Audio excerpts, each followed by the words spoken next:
Oke, halo Soulmate, good day mates. Ketemu lagi dengan saya Ika Febrilia di Mate Channel. Dan hari ini saya mendapatkan kesempatan untuk ngobrol-ngobrol bersama salah satu mahasiswa saya dari kelas konten marketing ya, benar ya? Nah, sudah ada siapa di sini? Boleh perkenalkan diri dulu. Ya, halo mate. Nama saya Ahmad Syarif. Kebetulan saya sekarang merupakan salah satu mahasiswa semester 5 Prodi Pendidikan Bisnis. Nah, kebetulan saya juga ngikut mata kuliah konten marketing di anak-anak Pemdik nih. Oke. Jadi prodinya pendidikan bisnis, tapi untuk mata kuliah konten marketing ya, Syarif? Iya, Bu. Oke, Syarif, kita mau ngobrol apa di siang hari ini? Ya, jadi kita siang hari ini itu akan mengobrol mengenai ataupun membicarakan tentang urgensi kita, bahwasanya kita sebagai manusia ini sudah banyak merugikan dari sisi lingkungan. Seperti membuang sampah sembarangan ataupun limbah-limbah yang tercemar, merugikan banyak sekali makhluk hidup. Baik itu makhluk hidup yang diam saja ataupun makhluk hidup yang bergerak, misalnya hewan gitu ataupun tumbuhan. Nah, kebetulan karena urgensi kita sebagai manusia ini sudah banyak sekali sampah yang melimpah gitu, tercemar, merugikan banyak makhluk hidup. Oleh karena itu ada salah satu brand nih Bu, namanya itu Ecolabo 8. Ecolabo 8. Iya. Oke. Nah, itu perusahaan apa? Oke. Nah, Ecolabo 8 ini dia merupakan perusahaan yang mendaur ulang limbah-limbah yang tersebar di banyak tempat itu.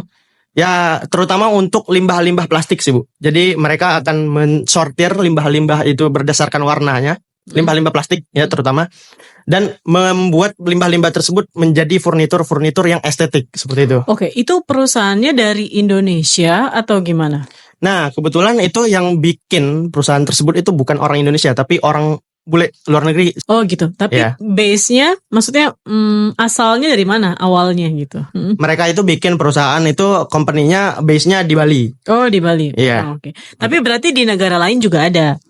Kalau di negara lain kurang tahu. Tapi untuk sementara ini mereka itu ada di Bali company-nya sejak tahun 2019. Seperti itu. Kemudian selain tadi yang sisi menarik Ecolabo 8 itu kan tadi mendaur ulang sampah menjadi furniture yang estetik ya. Itu mungkin yang bisa saya highlight gitu. Kemudian apa hal menarik dari Ecolabo 8 yang mungkin bisa kita bahas di kesempatan hari ini? Jadi Ecolabo 8 itu ada hal menariknya itu dari segi karakteristik produk yang mereka buat sih Bu. Yang furniture itu? Iya. Kenapa? Tidak hanya furnitur, karena mereka juga menyediakan kayak produk seperti sisir gitu Bu, yang kecil-kecil untuk kebutuhan rumah tangga gitu ada juga.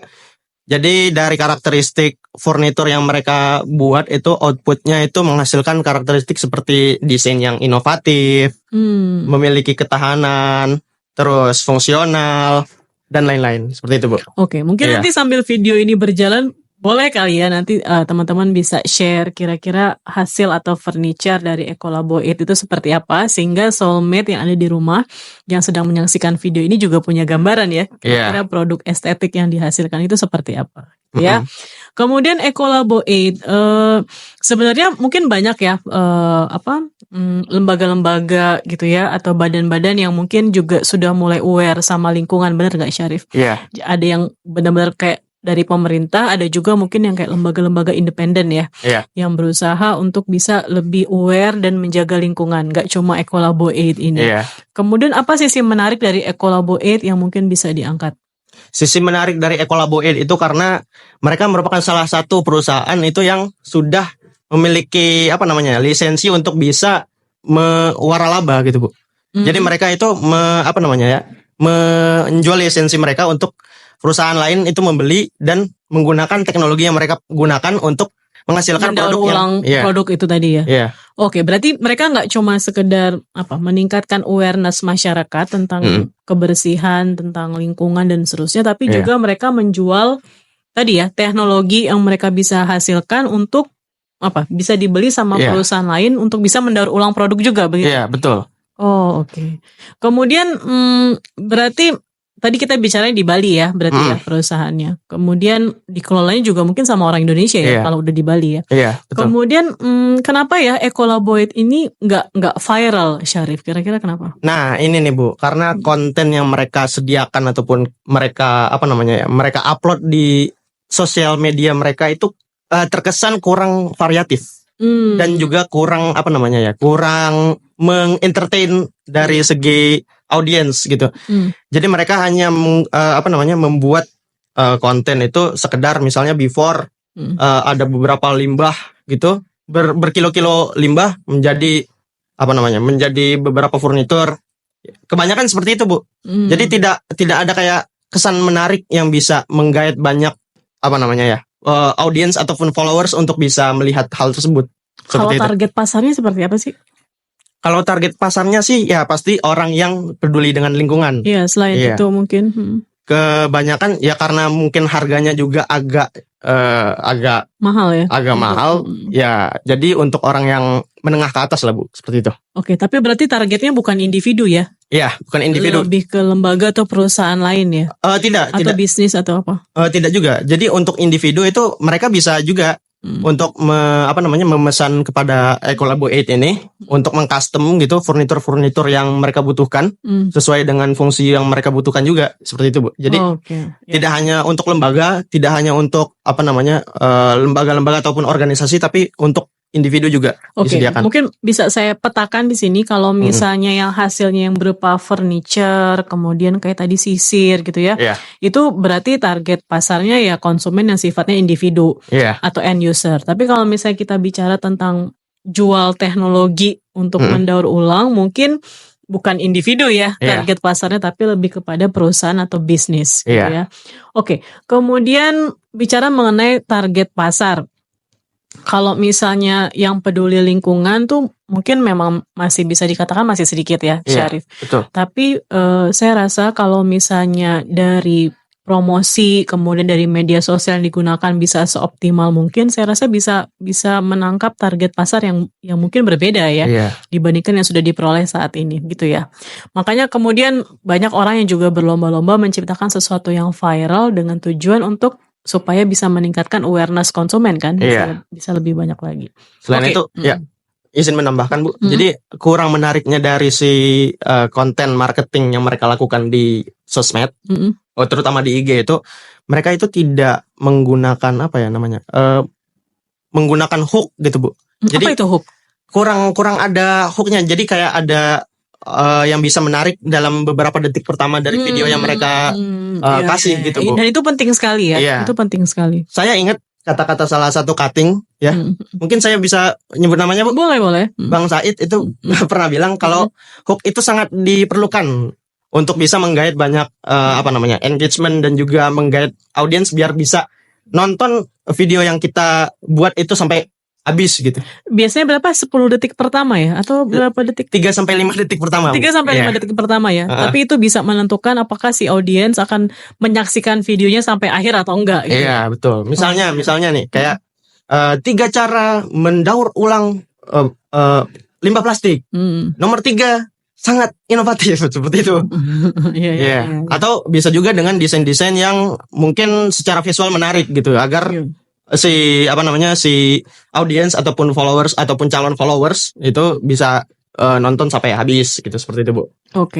Oke, tadi bicara mengenai mungkin harga kali ya. Harga. Tadi Syarif sempat selintas gitu ya menyampaikan bahwa kalau harganya itu mungkin fokusnya kepada orang-orang dengan income menengah ke atas gitu ya. Nah, itu bisa jadi karena memang mengolah limbah itu kan bukan sesuatu yang mudah ya. Walaupun misalnya mereka menggunakan teknologi yang canggih, menggunakan teknologi yang memang digunakan untuk mengolah limbah, tapi bukan berarti prosesnya menjadi lebih mudah. Bisa jadi prosesnya menjadi lebih kompleks sampai akhirnya bisa menjadi satu barang jadi itu kan.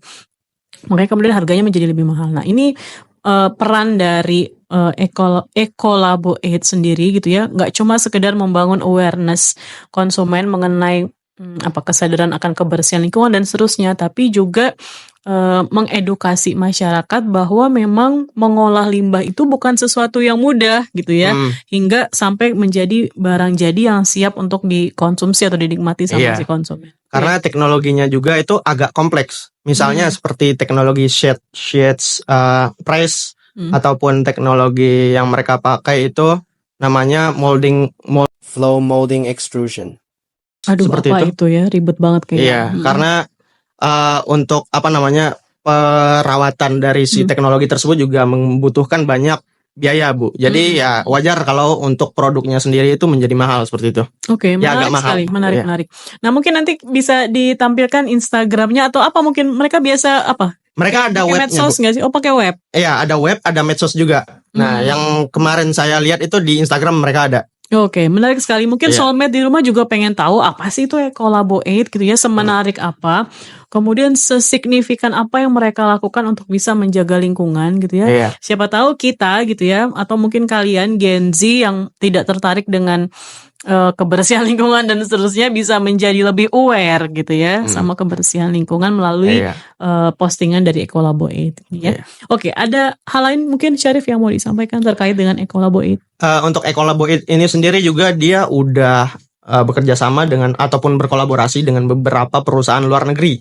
Misalnya kayak Nestle, terus ada The Body Shop dan lain-lain, Bu. Oke. Nah, yang sangat disayangkan itu mereka sudah berkolaborasi dengan luar negeri tapi tidak bisa menggait banyak masyarakat yang bisa berminat untuk membeli produk mereka dari Indonesia seperti itu.